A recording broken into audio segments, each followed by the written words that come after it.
Hi dear people, welcome back once again to my channel. आज एक video बनाने के बजाय मुझे क्विक सी टैरो रीडिंग करने की सडनली इंस्पिरेशन मिली, इसलिए मैं वही कर रही हूँ। जो भी आप इस रीडिंग पे अट्रैक्ट हुए हैं इस वक्त, ये टाइमलेस रीडिंग है। मतलब आप जब भी ये देखेंगे, जिस भी डे डेट टाइम, ये वैलिड होगी आपके लिए उस वक्त।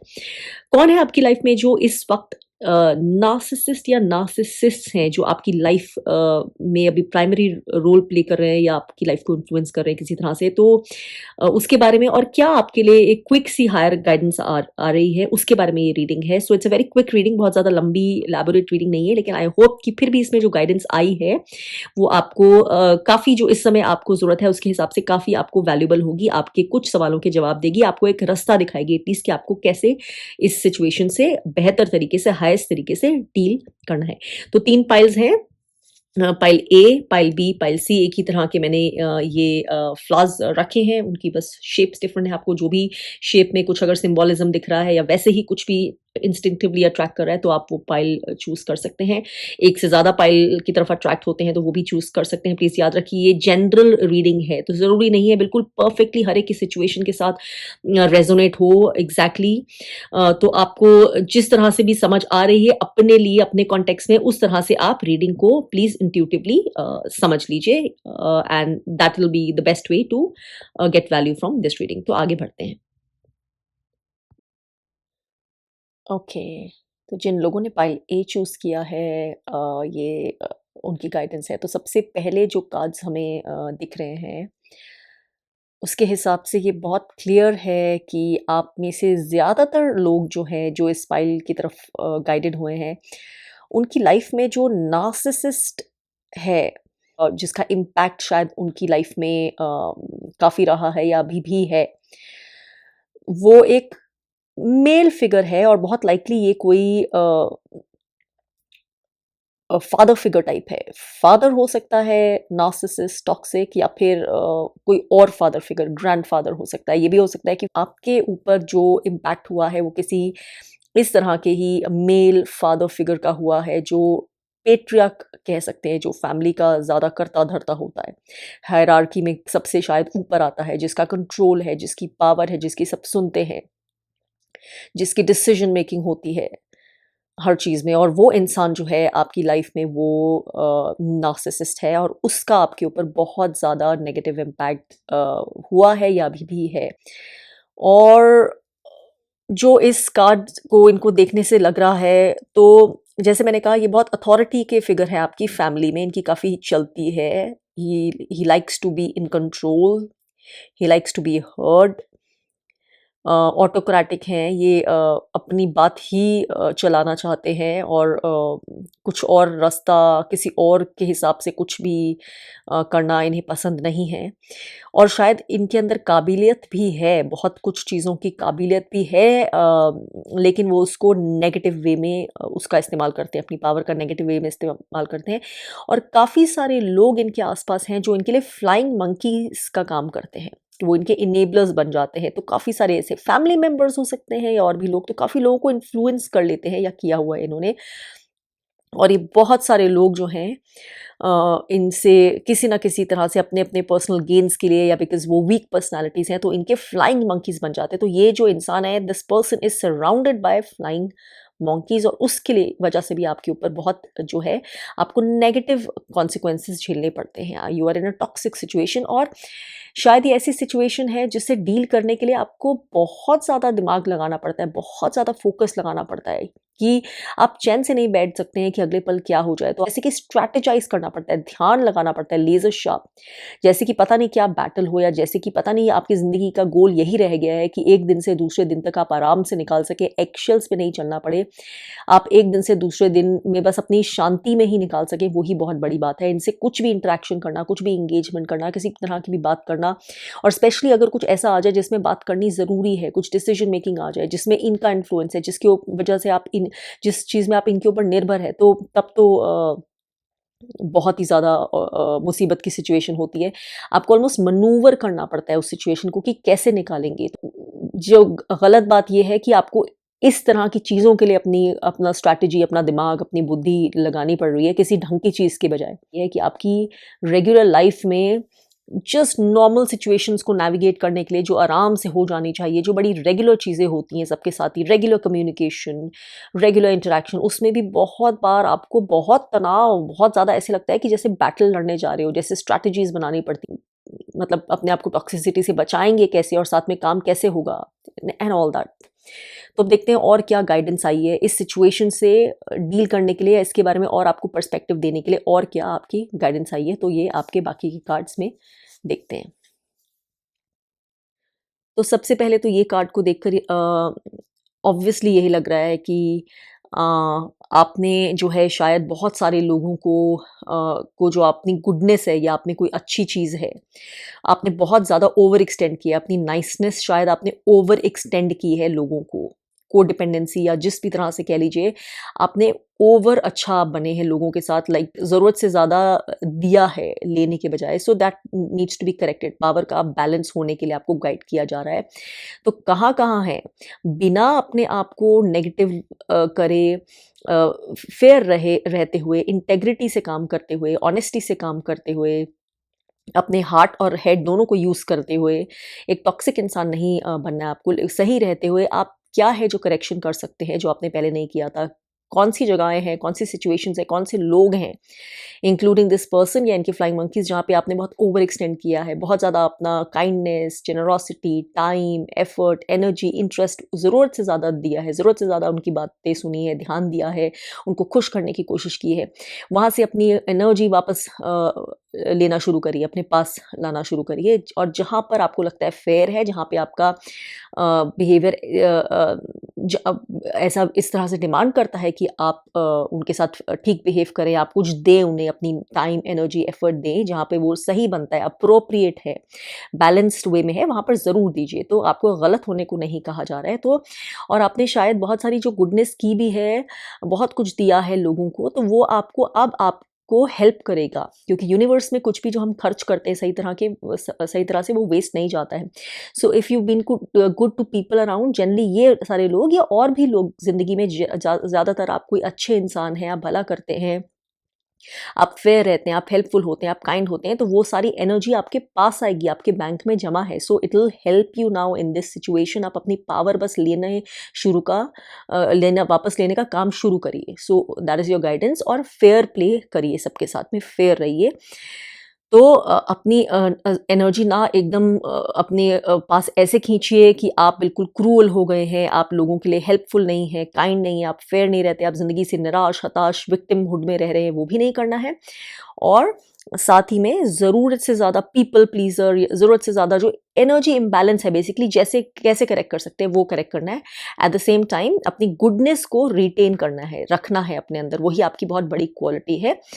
तो ये आपके लिए गाइडेंस है, और वो आपको एक गुड कार्मा की तरह आपकी हेल्प डेफिनेटली करेगी। But you should just know कि वो आपने गुड कार्मा, अपना कर्मा जो है कहाँ खर्च करना है, अपने आप को बेसिकली, अपने एफर्ट को कहाँ खर्च करना है, वो आपके लिए बहुत गाइडेंस है। फालतू की जगहों पे बहुत खर्च किया है, बेकार के लोगों पर, वो नहीं करना है। So you just need to choose wisely now.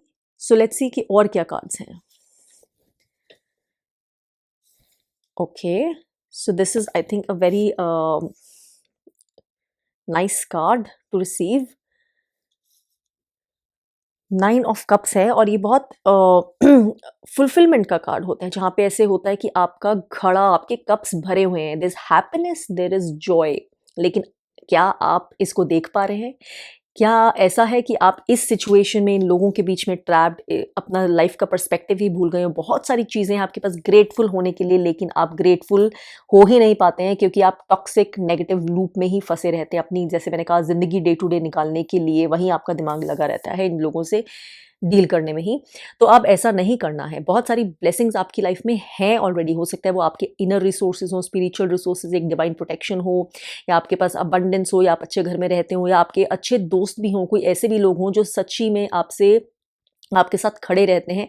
तो क्या है, जो भी ब्लेसिंग्स हैं, छोटी से लेके बड़ी, क्या है, आपको अब उनके ऊपर अटेंशन देनी है, क्योंकि आप उन पे अटेंशन देंगे तो वो एनर्जी आपके लिए ये एक जीनी की तरह काम करेगी। सो और विशेस फुलफिलमेंट होगी, और वैसी ही एनर्जी क्रिएट होगी जो आपकी लाइफ में ग्रैटिट्यूड के और रीजंस लाएगी। सो this is a powerful guidance. तो आपने अब अपने प्रायोरिटीज़, अपने गुड थिंग्स पे फोकस करना है। हो सकता है तो एक्टिवली ग्रैटिट्यूड की प्रैक्टिस को इंकलकेट करिए, जर्नलिंग करके या जैसे भी आपको सही लगता है, लेकिन दिन की शुरुआत वैसे करिए और दिन का अंत भी वैसे ही करिए, थैंकफुलनेस प्रैक्टिस करके, और जेन्युइनली करिए, सिर्फ कहने के लिए नहीं।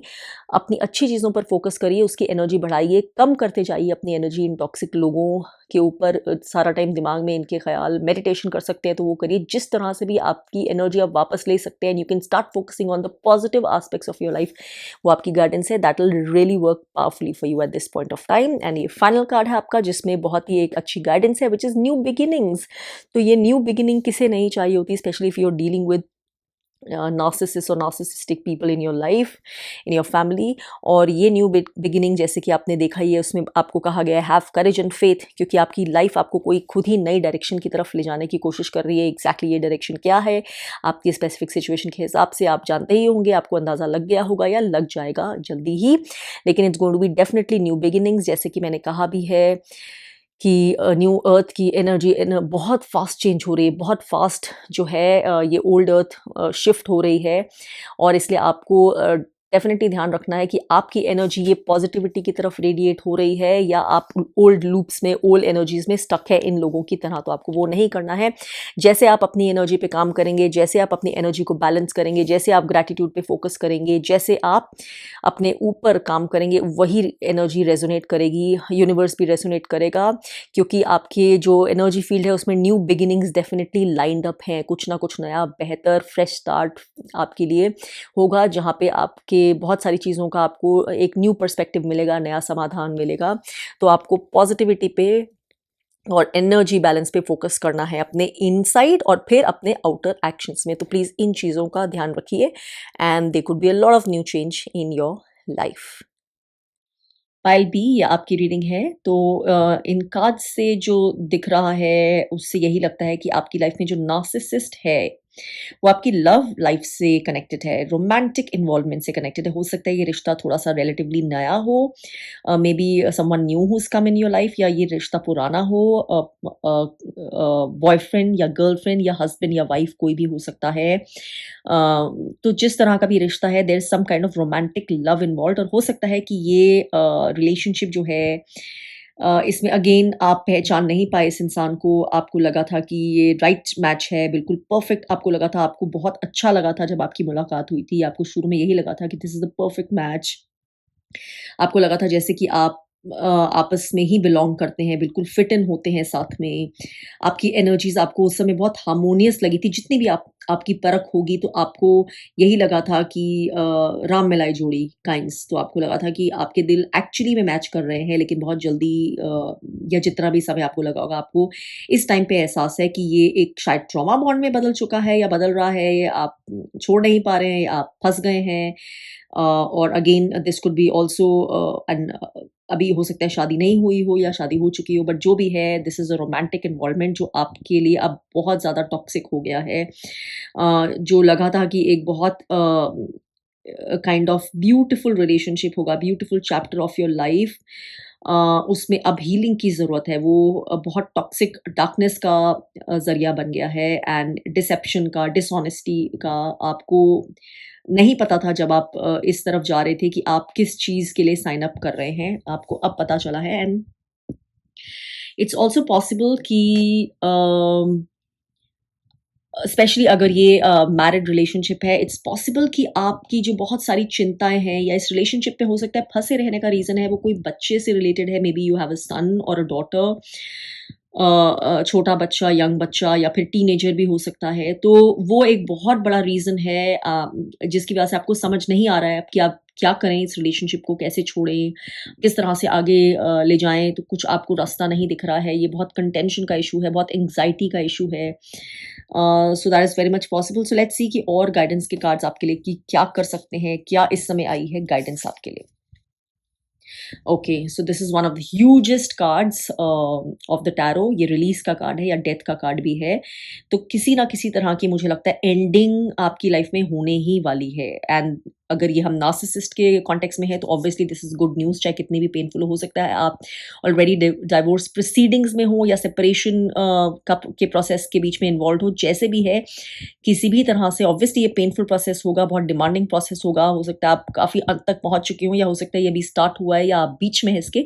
जैसे भी हैं this is on the card, something is going to end and ये एंडिंग जो है वैसे भी ये डेथ कार्ड बहुत अच्छे के लिए ही आता है, क्योंकि जब कुछ चीज़ जो पुरानी हो चुकी है, बासी हो चुकी है, स्टेल हो चुकी है, टॉक्सिक हो चुकी है, जो आपका हाईएस्ट गुड सर्व करने की काबिलियत ही जिसमें नहीं है, उसको ख़त्म होना ही होता है, तभी कोई नई फ्रेश चीज़ जो बेहतर है वो उसके ऊपर खड़ी हो सकती है। उसके ख़त्म हुए बिना वो चीज़ नई फ्रेश स्टार्ट हो ही नहीं सकती, और जब ये नार्सिसिस्टिक रिलेशनशिप के कॉन्टेक्स्ट में है, तब तो ये और भी बेहतर बात है। तो be prepared, you are ready for a huge ending. बस रेज़िस्ट मत करिए, कोडिपेंडेंसी में मत रहिए, ज़बरदस्ती के लिए कॉम्प्रोमाइज़ मत करिएगा। जो चीज़ रिलीज़ हो रही है, अगर एंड हो रही है, तो प्लीज़ कितना भी पेनफुल लगे, कितने भी आपको लॉजिस्टिकल या कुछ भी क्वेश्चंस आएँ, प्लीज़ उस प्रोसेस को अपने आप होने दीजिए, क्योंकि ऑफ़न नेचर ये प्रोसेस को अपने आप ही अंत की तरफ ले जा रहा होता है। आपका जितना खुद का रोल है लॉजिस्टिकली, ऑर्गेनिकली, बस उतना ही रोल करिए। सो लेट्स सी और क्या गाइडेंस है आपके लिए। अगेन तो ये अगेन आपका जो कुछ चाइल्ड है उसका बहुत बड़ा रोल हो सकता है इस सिचुएशन में। आपका चाइल्ड हो सकता है बहुत एक इंटेलिजेंट चाइल्ड भी है या बहुत सेंसिटिव चाइल्ड भी है। किसी भी तरह से ये चाइल्ड हो सकता है, ये बहुत बड़ी एक भूमिका निभा रहा है इस पूरे कॉन्टेक्स्ट में, या तो कस्टडी बैटल है या उसकी चिंता है, या आप चाहते आपको डर है कि बच्चे को गलत इन्फ्लुएंस ना हो जाए या उसको गलत लोग ड्रॉ नहीं कर लें अपनी तरफ। आपको उसकी वेल-बीइंग की चिंता है, आप चाहते हैं कि उसके लिए स्पेशली कि नई बिगिनिंग आपकी हो सके ताकि आपकी लाइफ अलग हो सके, उसके साथ बेहतर लाइफ हो सके, ये हो सकता है। या फिर ये भी पॉसिबिलिटी है कि आपको इस सिचुएशन में कुछ करियर या ऐसी कोई चीज़ है, प्रोजेक्ट जो आपका है रिलेशनशिप से अलग, उसके ऊपर आप वो आपकी लाइफ में आ रहा है और आपको उसके ऊपर फ़ोकस करने को मन कर रहा है, या आपको गाइडेंस भी मिल मिल रही है कि कोई ऐसा प्रोजेक्ट या आपका वर्क रिलेटेड काम, कुछ आइडिया, या हो सकता है कोई बिज़नेस प्रोजेक्ट, या अगर आप कुछ भी तरह का काम करते हैं ऑनलाइन या जिस भी तरह का किसी वर्क प्लेस में कुछ प्रोफ़ेशनल करियर है या आपका क्रिएटिव करियर है, तो आपको जो स्पार्क ऑफ आइडिया कोई है या ऐसा कुछ आपको कहा जा रहा है कि उसके ऊपर और ध्यान दीजिए और उसको आगे ले जाइए और रिसर्च करिए, उस पे और काम करिए और अपना इन्वेस्टमेंट करिए।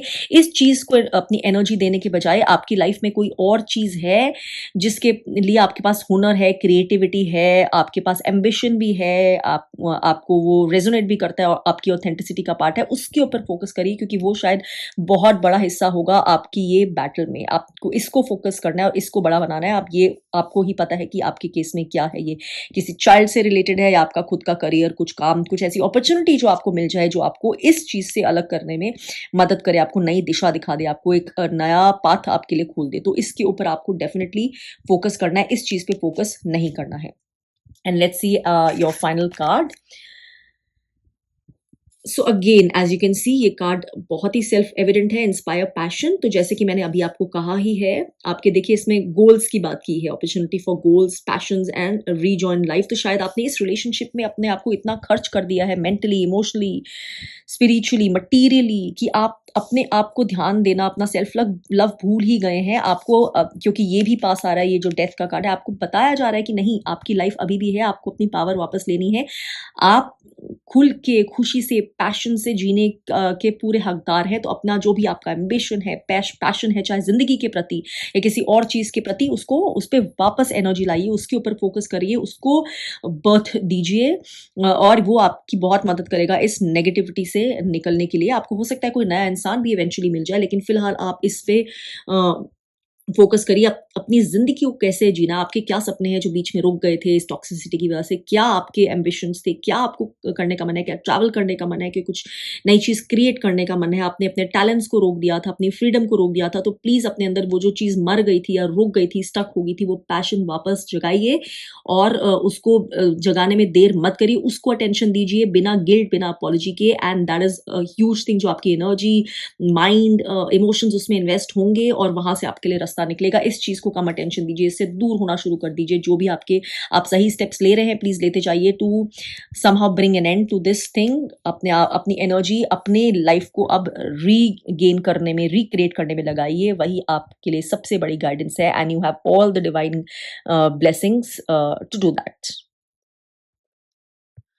पाइल सी ये फाइनल रीडिंग है और ये आपकी चूज़ की हुई पाइल है, तो जिसके अकॉर्डिंग सबसे पहले देखकर तो यही लगता है कि जो आप जिस सिचुएशन में स्टक हैं, उसमें बहुत सारे नार्सिसिस्ट या मिनी नार्सिसिस्ट या एटलीस्ट फ्लाइंग मंकीज़ इस तरह के टॉक्सिक लोग इन्वॉल्व्ड हैं।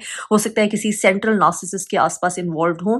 ये एक वर्क पे सिचुएशन भी हो सकती है, आपकी काम की प्लेस में जहाँ पर आप जाते हैं, वहाँ पे ये सिचुएशन हो सकती है। प्रोफेशनल सिचुएशन में बहुत टॉक्सिक एनवायरनमेंट है बिकॉज़ ऑफ फ्यू नार्सिसिस्ट या प्राइमरी नार्सिसिस्ट, या फिर ये आपकी लव लाइफ से रिलेटेड सिचुएशन भी हो सकती है। आपकी लाइफ में कोई जो भी इंसान है, हस्बैंड या वाइफ, या अगर आप अनमैरिड भी हैं तो हो सकता है उसकी फैमिली से रिलेटेड या उसकी साइड से रिलेटेड ये टॉक्सिसिटी हो, जिसमें आपको फँसाया जा रहा है।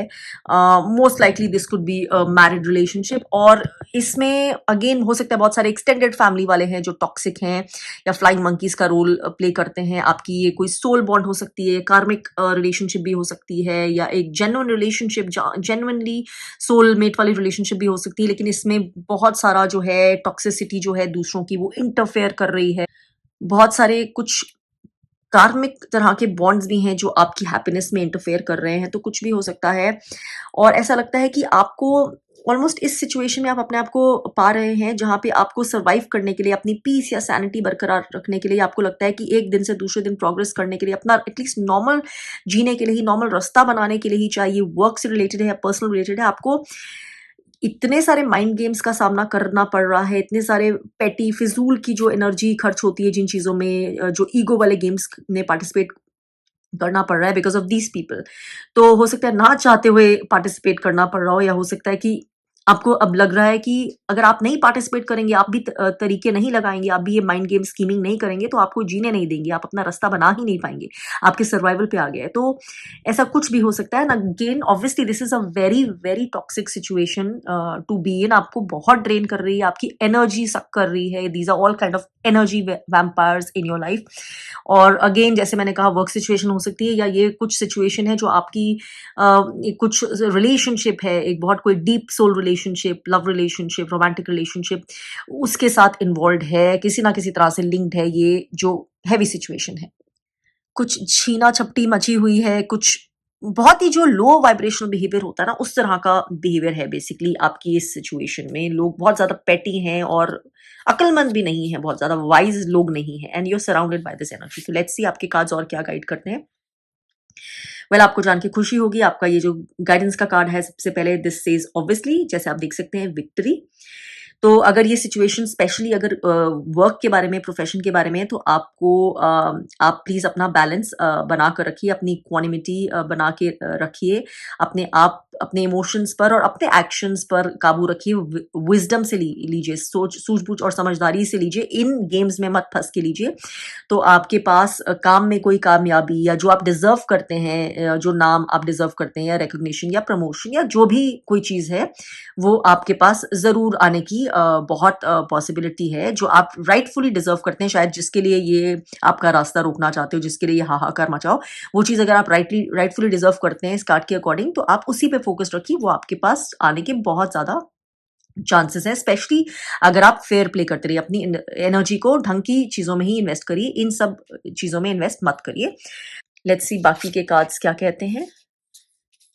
Okay, so again the high priestess, ये एक बहुत ह्यूज कार्ड है। This is a major arcana cards, आपके बहुत बड़े बड़े कार्ड्स हैं। ये जो लवर्स कार्ड है, ये भी एक मेजर मेजर आर्काना कार्ड है, मतलब ये बहुत बड़े लाइफ लेसन से रिलेटेड है, छोटे मोटे इवेंट्स नहीं है।